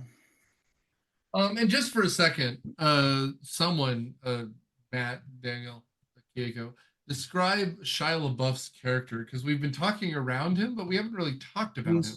He's supposedly Constantine's apprentice, but Constantine mostly just has him work as his driver. He's Yeah. Chad Kramer. He's Yeah, you put some practicing respect on his name. That's Chaz Kramer.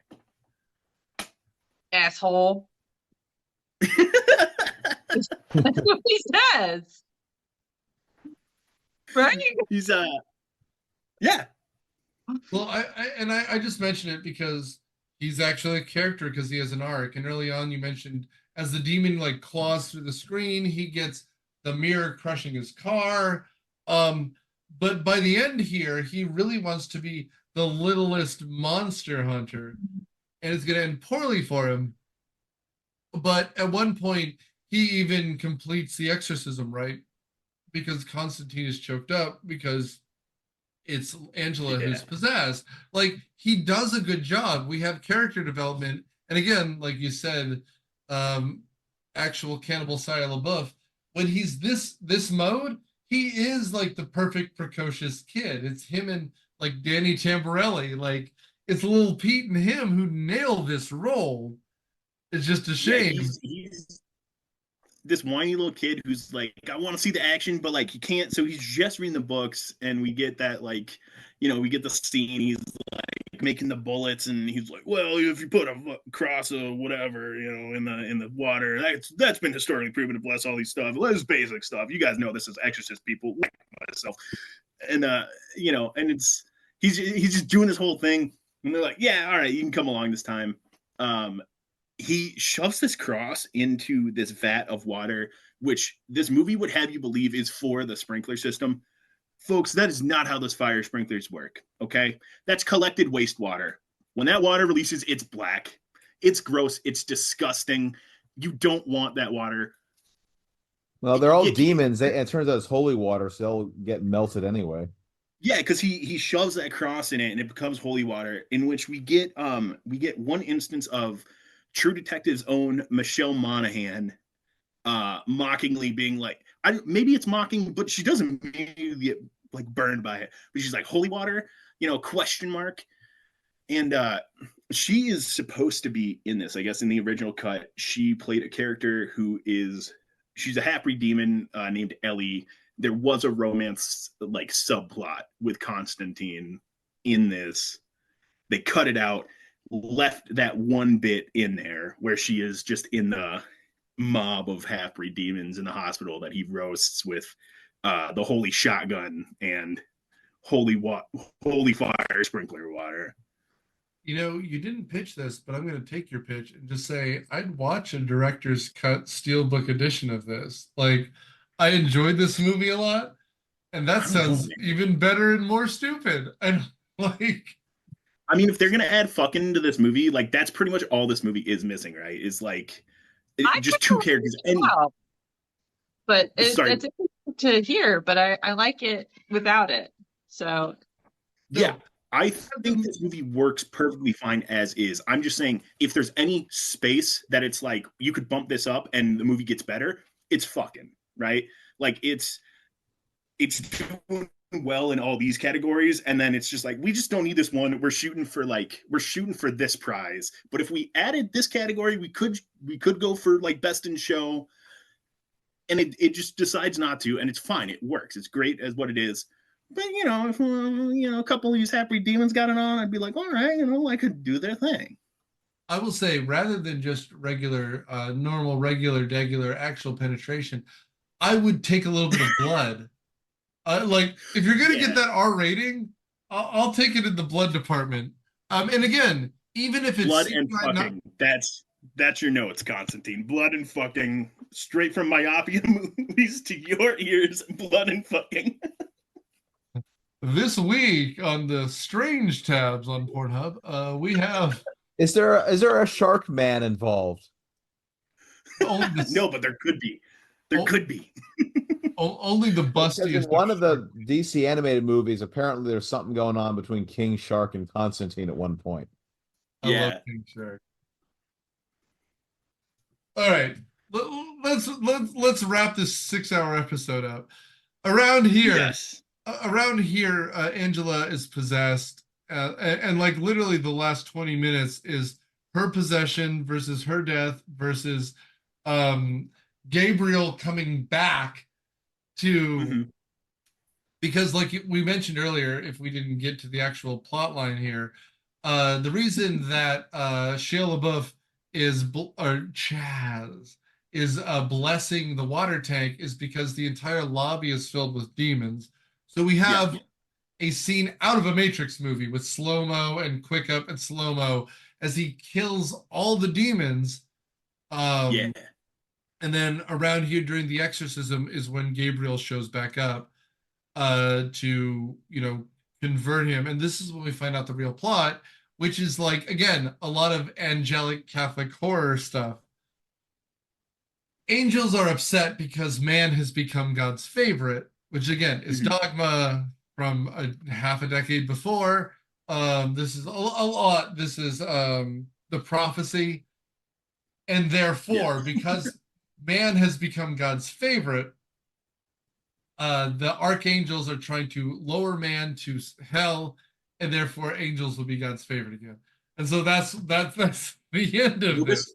this one specifically is not everyone should go to hell. It's you guys are God's favorite, so I'm gonna make you worthy of being his favorite. Like you guys are just gonna have the worst fucking existence, and only then will you be allowed to like be worthy of it, right? The Matt Quinn recommended movie Priest from 2011, which is also Mm. 6 years later the same thing. Oh That's shit! got I should check vampires that and one out. Carl Urban.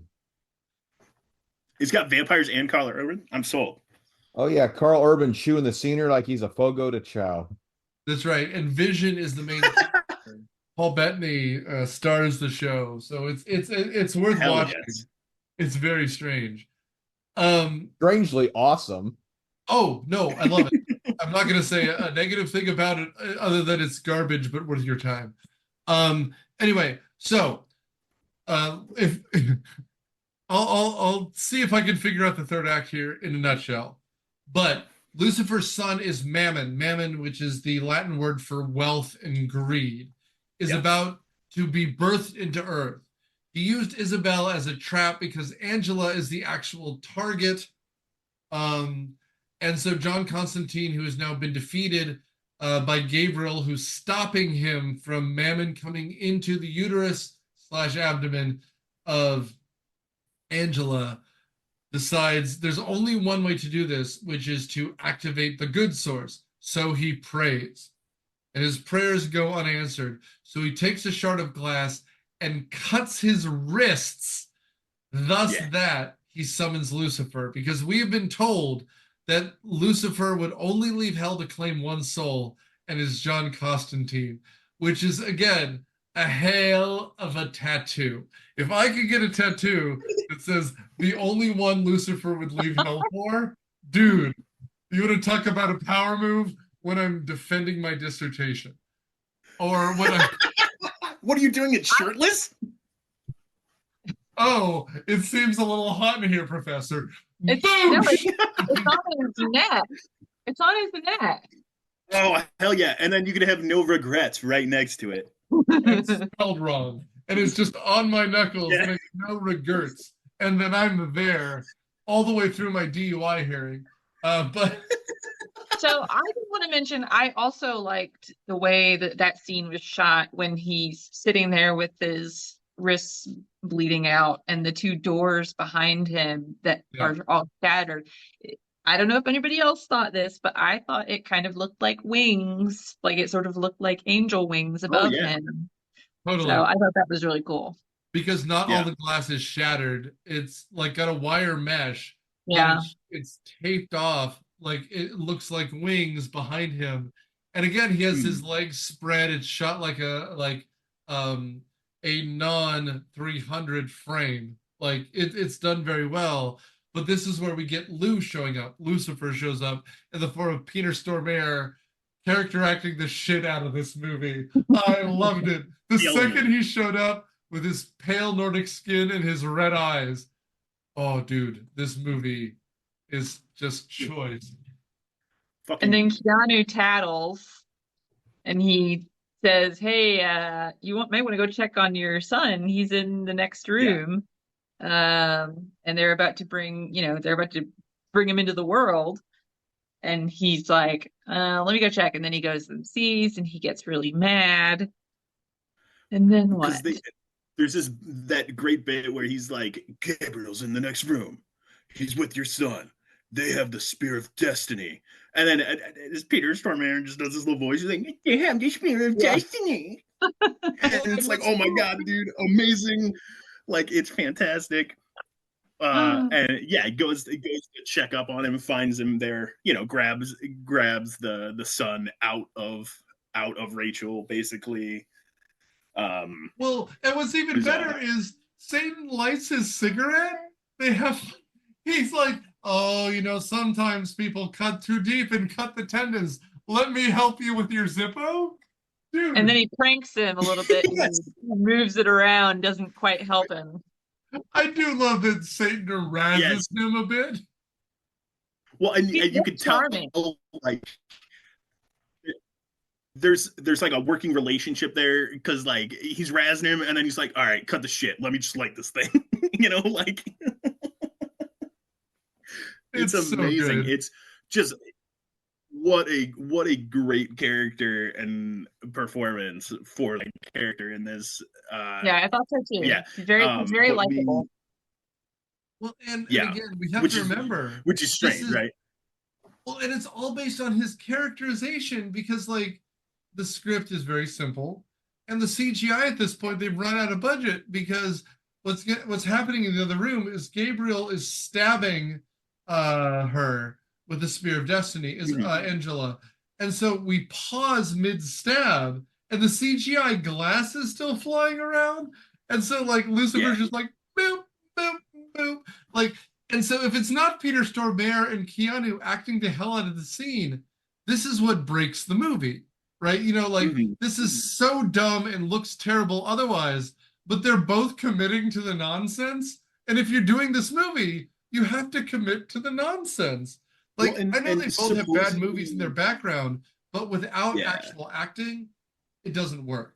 Sorry, Dan, go ahead. Yeah, and supposedly the original costume was not this white suit with the like tar dripping off the feet. It was like a bondage, like leather, like spiked collar thing. He was, this like weird, like, BDSM Satan thing. And it's like, that does not work, right? Because that's not this world that we're setting up. Like, there is that somewhere in this world. Like, we see like the glimpse of that as we walk through the club, right? But like, this world is like sexy Catholicism.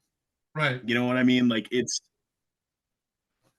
we're almost to like a George Michael music video at times, right? Because people are wearing water-shorn sheer like suits. Gabriel is wearing like chaps, like white chaps. Yeah. There's like binding on the chest, and I don't know what they almost look like water park or like concert or like theme park wristbands, just like down the character's wrist. No, it's the bracelets from the insane asylum. Oh yeah, but why are they wearing them? I don't know. I wondered that too. Like, they're just like, oh, that is a cool look. I think humans are bullshit, but I like that look. I'm gonna do it up like a middle schooler with silly bands. Yeah, honestly, I appreciate that explanation that you just gave, because I could see that character doing exactly that, because it seemed that they relished so much just being kind of envious of experiencing things as a human. So yeah, I accept that. Yeah, it's also like this movie has not weird views on suicide. It's very traditional views on suicide, but it's almost as though like Gabriel's causing these deaths, so they're wearing the bands of the people who've killed themselves. Maybe I don't know. That could be it. If only there was a mini series. Yeah, if only there was a terrible television series that also had nothing to do with this movie. But I guess we'll never know, Could you imagine? It's funny you mentioned the traditional views on suicide. This movie does not actually. The Catholic Church had the opposite view as of like the 1990s, I believe. They were very much like, Like no, pro mental illness is. suicide. No, if you're Yeah, they were like everybody. if you committed suicide, it doesn't mean you're going to hell. It means that something was mentally wrong. So we're protecting Yes. our damaged people. Not also, hey, women, you know what's wrong with you as well. No. Yeah, like you would, there would be no question as to whether Isabel would be allowed a Catholic funeral in 2005. You know what I mean? Like, yeah, it's anyway. Sorry. I will say though, it's an interesting plot contrivance because while we're here, the whole basic part of it is that since he sacrificed himself, Constantine can go to heaven because he sacrificed himself so the other girl could be saved. Yep. And so he flicks off the devil as he goes to heaven, which is that's the way I want to go, baby. So yeah, so that happens. That was a really fun thing. And then Lucifer, Lou, he's like, well, how can I get him back? And he says, no, you're gonna live. This is like the worst thing I can do to you is make you live more. And then he reaches inside his chest and he pulls out two black slimy balls. tumors. What are those? The cancer tumors we saw in the X-ray earlier. Oh, it's tumors. They're covered in black slime because it's the tar from the cigarettes. It's based on a plot. It's based on a plot from the comics where Constantine sells his soul to three demon lords simultaneously, and they can't agree which of them gets him. So they heal him to put it off, but they do it in the most painful way possible because they're all pissed at him. Oh, that makes okay. I was like, what did he just grab out of him? But okay, it was the cancer, and then I guess he also healed his wrists as well, which was what I was thinking. I was like, why is he all up in his chest? But yeah, he was dying of lung cancer, so that answers that. Yeah, so yeah, he the devil heals John Constantine, cures cancer, which turns out that was the cure all along. It's just some metaphysical bullshit.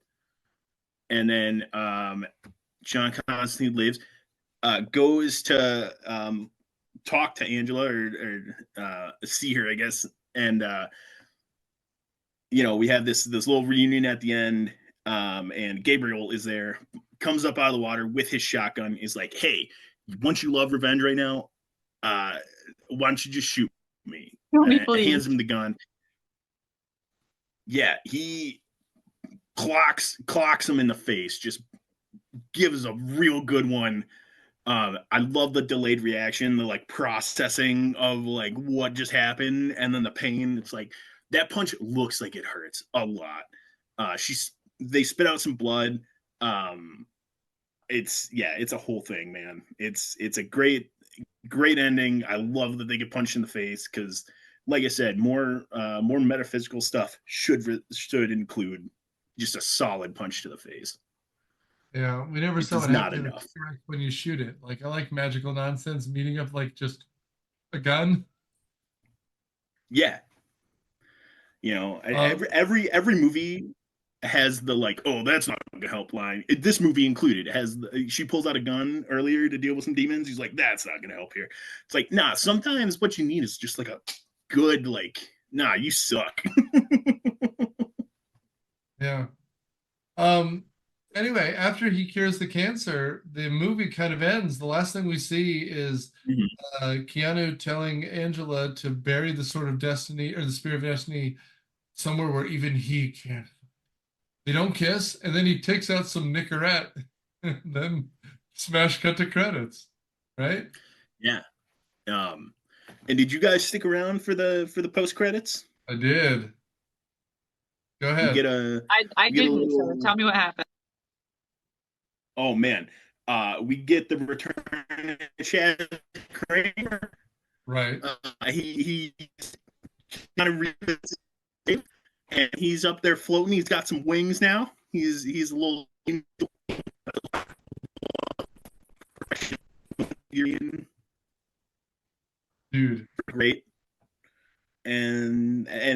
You're And then the speaking movie in ends. Latin there for a second. No, that's perfect. We should leave it exactly like that. Oh, was Because that really? it's not a spoiler. You can't hear anything. It was Oh my censored. god, I'm so sorry. You're fine. No, that's perfect. We'll leave it like that because then people can watch it. I'll just throw out there that Courage the Cowardly Dog has a credit in the sequence at the end of the credits. So, so Dan, give us your final thoughts on this. Oh, I think I've said them enough, man. I love this movie. I would recommend it. Everyone should watch this movie, children included. Matt, what do you say? Weird. That's okay. What? It's a rated R movie. That's why I said it. Diego, what are your final thoughts? Oh, I thought it was a romp.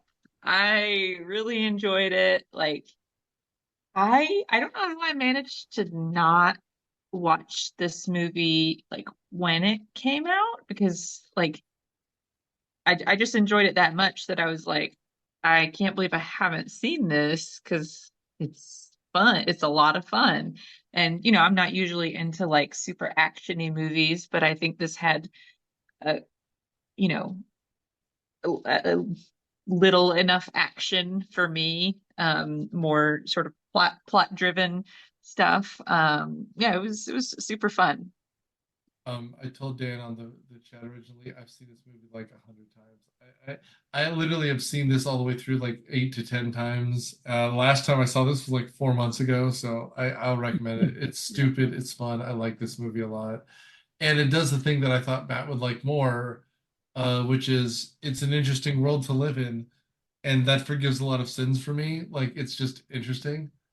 Also, it made me think of the Shia LaBeouf song by Rob Cantor, where he's an actual cannibal. If you ever look that up, look it up. It's a great music video with interpretive dancers.